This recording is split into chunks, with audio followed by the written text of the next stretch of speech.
Assalamualaikum warahmatullahi wabarakatuh. Kembali lagi dengan saya Franky Listiono. Kali ini kita akan bercerita itu tentang kisah hidupku yang dulu. Mengapa baru sekarang mau bikin video ini? Karena channel ini sudah 820 subscriber, jadi sudah banyak pengikutnya dan sebentar lagi akan jadi OTW 1000, amin. Terus berkembang dengan cepat, amin. Dan banyak juga yang belum tahu kayak gitu sama diriku atau aku kayak gitu kan. Jadi di video ini kita akan sedikit bercerita tentang kisahku. Itu perkenalkan, nama saya Franky Listiono. Saya keturunan Jepang. Jepang itu Jawa Padang kayak itu. Jadi ibu saya itu dari Sumbar, Sumatera Barat, itu tepatnya di Batipu. Kalau orang tua laki-laki itu dari Jawa, itu di Indramayu. Jadi saya dulu lahir di Padang Panjang. Terus pindah ke Jakarta dulu. Dulu orang tua kerja di sana di Jakarta. Jadi kecil-kecilnya hidupnya di Jakarta kayak gitu.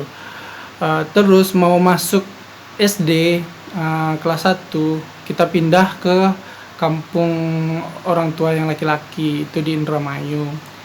Di sana itu sekolah dari kelas 1 sampai kelas 4 semester 1. Di sana itu banyak sekali pengalamannya, itu ngaji, terus tentang agama ini, terus tentang pokoknya di Jawa tuh kental sekali dengan agama dan ya semacam itulah, mungkin kalian tahu kayak gitu. Ngaji di sana kayak itu, pesantren pernah kayak gitu. Pokoknya mantap. Terus kelas 4 semester 2 itu pindah ke Sumbar kayak itu, karena dari orang tua mama itu menyuruh pulang kampung kayak itu. Terus sampai di Padang itu di Batipu, sekolah lagi kelas 4 tapi udah masuk semester 2 itu dekat rumah, itu namanya SD 32. Mungkin teman-teman yang nonton yang belum ketemu yang sudah lama tidak bertemu maksudnya. Terus kelas 4 kan di sana semester 2. Sudah semester 2 di sana orang di sana tuh berbahasanya tuh berbahasa Minang kayak gitu, kental kali dengan bahasa Minang. Saya masuk ke sana dengan pakai bahasa Indonesia kayak itu. Jadi bahasa Minang bagi anak kelas 4 SD semester baru masuk semester 2 itu sedikit kebingungan. Itu saya kayak itu. Tidak tahu dengan yang lain gimana kayak itu. Jadi sedikit kebingungan dengan bahasa Minang kayak gitu kan, masih alun tahu lai, indak tahu lai, ba aku kayak gitu. masih belum tahu kayak gitu. Jadi tapi kalau sekarang bahasanya campur kayak gitu. Kadang ada pula yang ketawa ya, Indonesia Minang kayak gitu. Kadang bahasa daerah dibawa ya, semacam itulah gitu. Jadi di sana itu kelas 4 mulai kan. Jadi karena kekurangan pengetahuan dan bahasa susah menyambung pelajaran, jadi kelas 4 tuh tinggal kelas kayak itu. Bagi yang belum tahu, sekarang kalian tahu.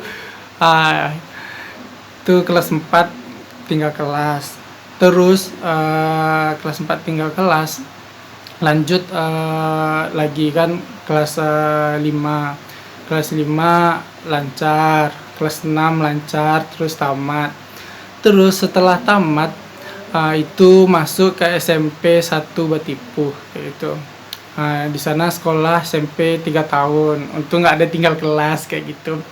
Tapi kalau di SMP itu sedikit nakal kayak gitu. Dalam arti nakal tuh sering berantem kayak gitu, sering berkelahi kayak gitu waktu di SMP.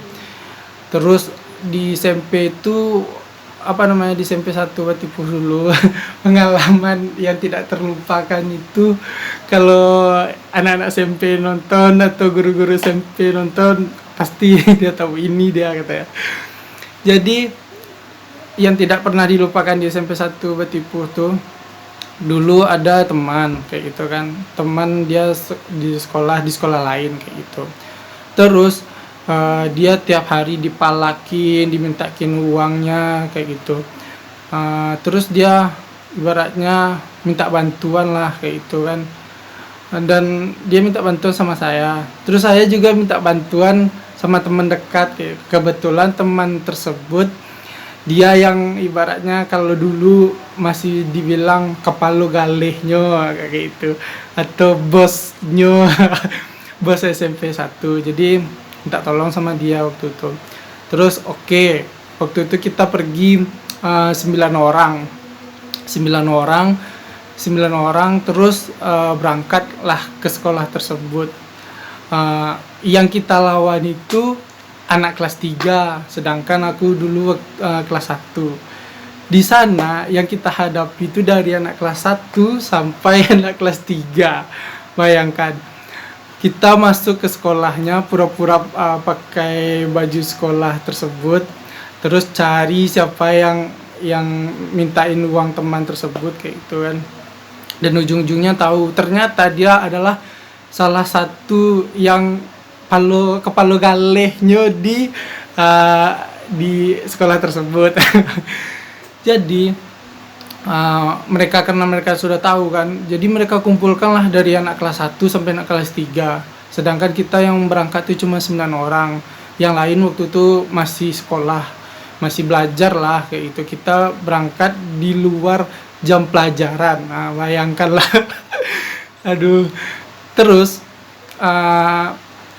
yang 9 orang ini cuma yang berantem tuh cuma 5 orang, termasuk saya kayak gitu. Terus yang berempat ini tugasnya cuma megang tas dan megang